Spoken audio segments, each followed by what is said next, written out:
എന്റെ ഇപ്പോ 2000 രൂപ എടുക്കാനില്ല. പിന്നെ എന്താ ഉണ്ട്?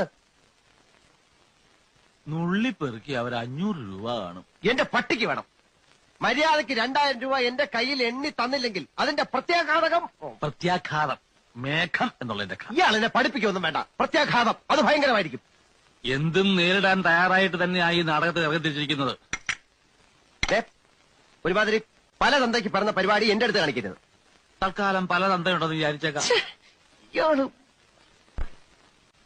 ഞാൻ പോവാന്ന്. അതെ, കുറച്ച് പതുക്കെ പറഞ്ഞാലും കേൾക്കാം. പിന്നെന്താ ഞെട്ടാത്തത്? സാധാരണ ഇത്ര നിസ്സാര കാര്യങ്ങൾക്ക് ഞാൻ ഞെട്ടാറില്ല. ഓഹോ, പിന്നെ ഞാനങ്ങനെ വെറുതെ പോകുന്നൊന്നും വിചാരിക്കണ്ട. ഈ വിവരം മുഴുവൻ ആ മൂപ്പിലാനെ കണ്ട് ധരിപ്പിച്ചിട്ടേ ഞാൻ പോവും. ഒരു ചാൻസ് കൂടെ തരാം. 250 250 ഉറപ്പിക്കുന്നോ? രണ്ടുപേരോടും കൂടെ ചോദിക്കുന്നത്.